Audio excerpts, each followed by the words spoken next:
Hello everyone. आज का जो हमारा टॉपिक है वो है एक्सिलरी आर्टरी। एक्सिला हम कर चुके हैं, हमारा एक्सिलरी आर्टरी वाला टॉपिक बचा था, अब हमें वो पढ़ना है। तो सबसे पहले एक्सिलरी आर्टरी क्या होती है उसके लिए मैंने खुद से एक डायग्राम बनाया है, तो इसको मैं थोड़ा एक्सप्लेन करने की कोशिश करती हूँ। क्या होता है कि जैसे आर्च ऑफ एरोटा होता है, इस आर्च ऑफ एरोटा से सबक्लेवियन आर्टरी आती है। Subclavian artery outer border of first rib पर यहाँ से कन्वर्ट हो जाती है, मतलब यही सबक्लेवियन आर्टरी यहाँ पर जाके outer border of first rib पे एक्सिलरी आर्टरी बन जाती है। फिर ये यहाँ से यहाँ तक एक्सिलरी आर्टरी चलती रहेगी और लोअर बॉर्डर ये जो टेरेस मेजर का है यहाँ पर ये एक्सिलरी आर्टरी एंड होकर के यहाँ से ब्रेकियल आर्टरी शुरू करती है। इस एक्सिलरी आर्टरी के साथ साथ यहाँ पे ये एक्सिलरी वेन हमने शो करी है। और फिर इस एक्सिलरी आर्टरी को देखो, पेक्टोरलिस माइनर, ये जो मसल है पेक्टोरलिस माइनर, ये इसको 3 पार्ट्स में डिवाइड करता है। This is the first part, this is the second part and this is the third part. तो ये 3 पार्ट एक्सिलरी आर्टरी के हो गए हैं, ठीक है। उसके बाद क्या होगा, एक्सिलरी आर्टरी की फर्स्ट पार्ट से, ये जो फर्स्ट पार्ट है उससे एक आर्टरी राइज होगी, सेकेंड वाले से 2 ब्रांचेस निकलेंगी, 2 आर्टरीज निकलेंगी और थर्ड पार्ट से 3 निकलती हैं। तो हम आगे अभी डिटेल में देखेंगे कि इसमें क्या क्या होता है। तो ये देखिए हमने यहाँ पे लिखा हुआ है कि pectoralis minor divides axillary artery into 3 parts, ठीक है। तो सबसे पहले क्या पढ़ा हमने, continuation of subclavian artery. Axillary artery is a continuation of subclavian artery and it extends from, कहाँ से कहाँ तक एक्सटेंड करेगी, outer border of first rib से lower border of teres major तक। ये देखो outer border of first rib से lower border of teres major, यहाँ से यहाँ तक एक्सिलरी आर्टरी एक्सटेंड करती है। उसके बाद पेक्टोरलिस माइनर इसको डिवाइड करती है फर्स्ट, सेकेंड और थर्ड पार्ट में। First part is proximal to muscle, second part deep and third part इसको डिस्टल बोलते हैं। उसके बाद आते हैं रिलेशंस पे। तो रिलेशंस क्या होते हैं फर्स्ट पार्ट का क्या रिलेशन होगा, तो फर्स्ट पार्ट के लिए आप देख सकते हैं एंटीरियर में क्या होगा। ये देखिए this is the axillary artery. तो इस एक्सिलरी आर्टरी के एंटीरियर में हमें क्या क्या मिलेगा, स्किन मिलेगी, सुपरफिशियल फेशिया मिलेगा, डीप फेशिया मिलेगा, पेक्टोरलिस मेजर मसल मिलेगी। और ये देखो ये लेटरल पेक्टोरल नर्व है और ये मीडियल पेक्टोरल नर्व है, और ये लेटरल पेक्टोरल नर्व और मीडियल पेक्टोरल नर्व के बीच में एक लूप ऑफ कम्युनिकेशन होगा, ये भी एंटीरियर टू एक्सिलरी आर्टरी मिलता है। उसके बाद पोस्टीरियर में क्या क्या होगा, पोस्टीरियर में देखो first and second digitations of serratus anterior होगा, लॉन्ग थोरेसिक नर्व और एक मीडियल कॉर्ड होती है, this is the medial cord, ठीक है। ये पोस्टीरियर के स्ट्रक्चर्स हो गए। उसके बाद लेटरल स्ट्रक्चर्स कौन से होंगे, देखो इसको लिख देती हूँ, this is anterior, this is posterior, this is medial and this is lateral। तो lateral structures कौन से होंगे, lateral and posterior cords, ठीक है। and medial में क्या होगा, axillary vein। ये देखो medial में this is the axillary vein, ये जो blue कलर से दिखाई दे रही है। उसके बाद हम आते हैं अपने सेकेंड पार्ट पे एक्सिलरी आर्टरी के। तो सेकेंड पार्ट में क्या होता है, as you can see in this diagram, anterior में क्या होगा, स्किन होगी, सुपरफिशियल फेशिया होगा, डीप फेशिया होगा, पेक्टोरलिस मेजर भी है और पेक्टोरलिस माइनर भी है इस बार। और पोस्टीरियर में क्या होगा, पोस्टीरियर कॉर्ड, ये देखो posterior cord of brachial plexus और सबस्कैपुलरिस मसल, ठीक है, ये पोस्टीरियर में होगा। लेटरल में क्या होगा, ये आप देख सकते हो, this is lateral cord. And medial में क्या होगा, एक्सिलरी वेन। ये सब एक्सिलरी आर्टरी के रिलेशन में है कि कौन से स्ट्रक्चर्स कहाँ पर है। एक्सिलरी वेन होगी और मीडियल कॉर्ड होगी, ये देखो यहाँ पर दिखाई दे रहा है, ये रहा, ये मीडियल कॉर्ड है, ये भी इसके मीडियल में प्रेजेंट है। उसके बाद आते हैं हम थर्ड पार्ट पे।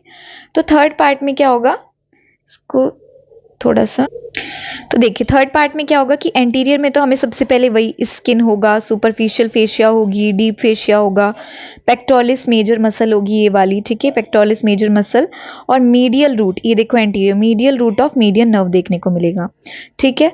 उसके बाद पोस्टीरियर में क्या क्या होगा, पोस्टीरियर में ये देखो एक्सिलरी नर्व होगी, रेडियल नर्व होगी और सबस्कैपुलरिस मसल होगी और tendons of latissimus dorsi and teres major. ये देखो ये अपर पार्ट है, third part of axillary, third part का जो है अपर पार्ट ये वो है और लोअर पार्ट का ये स्ट्रक्चर है, थोड़ा सा यहाँ पे चेंज हो जाता है। तो tendons of latissimus dorsi and teres major हमें इस डायग्राम में यहाँ दिख रहे हैं, लेटिसिमस डोर्साई और ये हो गया टेरेस मेजर, ठीक है। उसके बाद लेटरल में क्या होगा, coracobrachialis, you can see here coracobrachialis, musculocutaneous nerve and lateral root of median nerve, ये देखो lateral root of median nerve, ये भी लेटरल में प्रेजेंट है। और मीडियल में क्या क्या होगा, मीडियल में ऑब्वियसली एक्सिलरी वेन तो है ही, और क्या होगा, medial cutaneous nerve of forearm and ulnar nerve present होगी, और medial cutaneous nerve of arm भी होगा। तो ये लेटरल स्ट्रक्चर्स हो जाएंगे, ठीक है। फिर सॉरी ये मीडियल स्ट्रक्चर्स हो जाएंगे। फिर हम आते हैं ब्रांचेस पे। तो ब्रांचेस में क्या होता है कि फर्स्ट पार्ट में एक ब्रांच, सेकंड पार्ट से 2 ब्रांच, थर्ड पार्ट से 3 ब्रांच अराइज होती हैं। तो एक एक करके सारी आर्टरीज देखते हैं। देखो फर्स्ट पार्ट से, ये फर्स्ट पार्ट से सुपीरियर थोरेसिक आर्टरी होती है, ठीक है। सुपीरियर थोरेसिक आर्टरी ये देखो कहाँ पर अराइज हो रही है, ये एक्सिलरी आर्टरी के फर्स्ट पार्ट से राइज हो रही है सुपीरियर थोरेसिक आर्टरी, और ये किस तरफ जा रही है, रन्स डाउनवर्ड फॉरवर्ड मीडियली, ये नीचे की तरफ जा रही है, फॉरवर्ड जा रही है और मीडियली जा रही है। ये पासेस बिटवीन 2 पेक्टोरल मसल्स, दोनों पेक्टोरल मसल्स के बीच से ये पास करती है और पेक्टोरल मसल्स को सप्लाई करती है और थोरेसिक वॉल को भी ब्लड सप्लाई करती है। उसके बाद आएंगे सेकेंड पार्ट पे। तो second part is थोरेको acromial artery. Second part से कौन सी अराइज होंगी, 2 आर्टरीज अराइज होती हैं सेकेंड पार्ट से, 2 ब्रांचेस इसकी निकलेंगी, थोरेको एक्रोमियल आर्टरी और लेटरल थोरेसिक आर्टरी। कहाँ पर देख सकते हैं हम यहाँ पे, ये देखो एक्रोमियो थोरेसिक आर्टरी भी इसको बोलते हैं, ये यहाँ से राइज हो रही है, और लेटरल थोरेसिक आर्टरी ये वाली यहाँ से राइज हो रही है, ठीक है। तो सबसे पहले acromio thoracic artery emerge at upper border of pectoralis minor. हम देख सकते हैं ये जो पेक्टोरलिस माइनर मसल है इसके अपर बॉर्डर से ये अराइज हो रही है, ठीक है, emerge at upper border of pectoralis minor. And उसके बाद क्या करती है, वहां से इमर्ज होने के बाद ये क्लेव पेक्टोरल फेशिया को पियर्स करती है, फिर वहां जाकर ये डिवाइड हो जाती है अपनी 4 टर्मिनल ब्रांचेस में। कौन सी branches, pectoral branch, deltoid branch, acromial branch and clavicular branch. As you can see कौन से डायग्राम में देखो, pectoral branch, acromial branch, clavicular branch, deltoid branch, ठीक है, चारों ब्रांचेस ये किसकी हो गई, एक्रोमियो थोरेसिक आर्टरी की। उसके बाद आते हैं लेटरल थोरेसिक आर्टरी पे। तो lateral thoracic artery emerge eight lower border of pectoralis minor. ये पेक्टोरलिस माइनर के लोअर बॉर्डर पे, देखो पेक्टोरलिस माइनर के लोअर बॉर्डर पे इमर्ज हो रही है कौन सी, लेटरल थोरेसिक आर्टरी। अब क्या होगा, फीमेल्स में ये वाली जो आर्टरी होती है लार्ज होती है और ये बहुत सारी लेटरल मेमोरी ब्रांचेस देती है और इसीलिए ब्रेस्ट की ब्लड सप्लाई में भी इन्वॉल्व होती है। उसके बाद आते हैं थर्ड पार्ट पे। थर्ड पार्ट जो एक्सिलरी आर्टरी का है उससे 3 ब्रांचेस निकलती हैं। एक होती है सबस्कैपुलर आर्टरी, एक होती है एंटीरियर सर्कमफ्लेक्स ह्यूमरल आर्टरी और एक होती है पोस्टीरियर सर्कमफ्लेक्स ह्यूमरल आर्टरी। तो इस डायग्राम में भी हम देख सकते हैं, देखो anterior circumflex humeral artery, posterior circumflex humeral artery. ये डायग्राम मैंने ही बनाया है तो थोड़ा सा इसमें गिच पिच हो गई है तो समझ सकते हैं आप, लेकिन posterior circumflex humeral artery, anterior circumflex humeral artery और सब स्कैपुलर आर्टरी, ठीक है, ये तीनों यहीं से अराइज हो रही हैं। तो सबसे पहले सब scapular artery is the largest branch of axillary artery. Axillary artery से जितनी ब्रांचेस निकलती हैं उनमें सबसे बड़ी जो है सब स्कैपुलर आर्टरी है। It runs along lower border of सब स्कैपुलरिस, ये सब स्कैपुलरिस के लोअर बॉर्डर के अलोंग चलती है और फिर जो स्कैपुला होता है ना उसके इंफीरियर एंगल पे आके टर्मिनेट कर जाती है। ये लेटिसिमस टॉर्साई और सेरेटस एंटीरियर मसल को भी सप्लाई करती है, ठीक।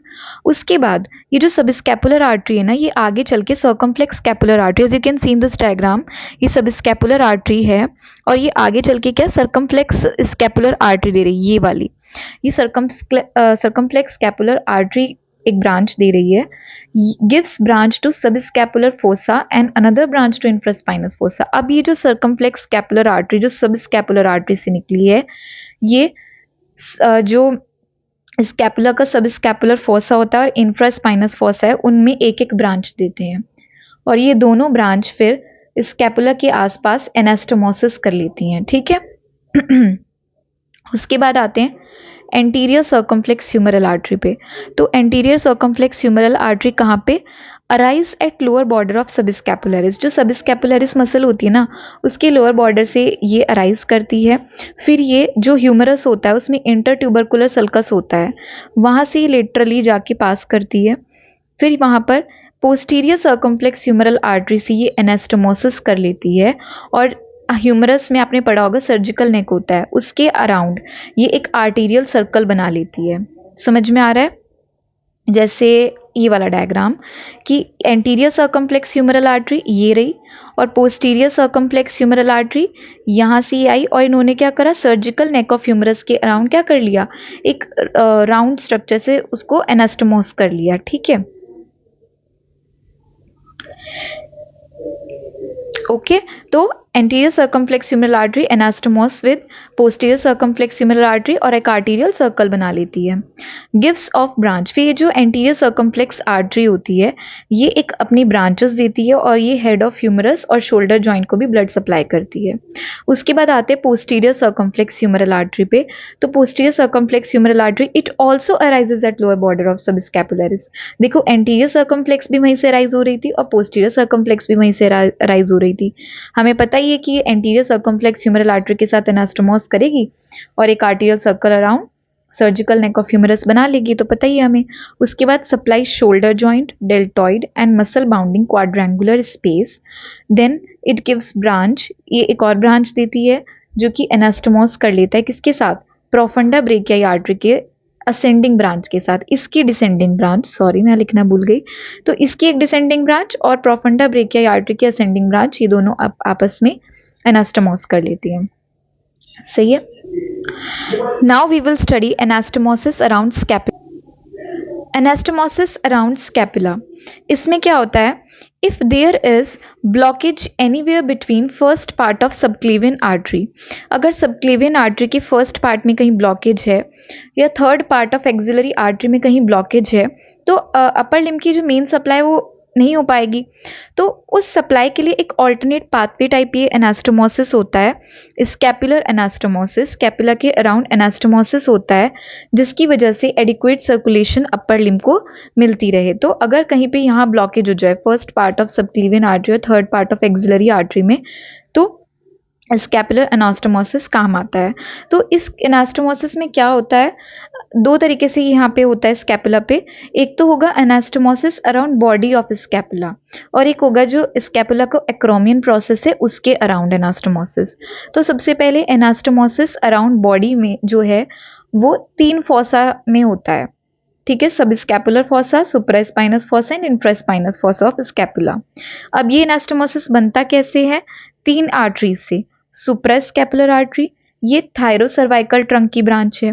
ट्रांसवर्स सर्वाइकल आर्टरी, ये भी थायरोसर्वाइकल ट्रंक की ब्रांच है।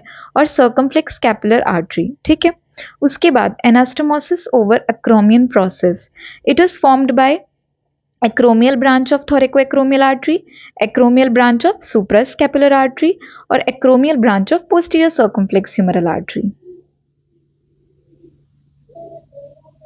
तो तीनों की एक्रोमियल ब्रांच से यहाँ पे एक्रोमियन प्रोसेस के अराउंड एनास्टोमोसिस होता है। इस डायग्राम में आप देख सकते हैं यहाँ पे जो एनास्टोमोसिस हो रही है एक्रोमियल प्रोसेस के अराउंड, ये जो हो रहा है एक्रोमियल ब्रांच ऑफ थोरेकोएक्रोमियल आर्टरी और पोस्टीरियर सर्कम्फ्लेक्स ह्यूमरल आर्टरी की ब्रांच से, और कहाँ से, सुप्रास्कैपुलर आर्टरी से। एक एक्रोमियन प्रोसेस के अराउंड हो जाएगा और एक कहाँ होगा, around this body of scapula. तो दो तरीके से एनास्टोमोसिस होता है। ठीक है, then clinical anatomy of axillary artery. देखो एक्सिलरी आर्टेरियल पल्सेशंस को हम फील कर सकते हैं lower part of lateral wall of axilla. Axilla अगर आपने पढ़ा होगा तो आपको पता है लेटरल वॉल से आप आइडिया लगा सकते हो, उसके लोअर पार्ट के अगेंस्ट आप आर्टेरियल पल्सेशंस को फील कर सकते हो एक्सिला के।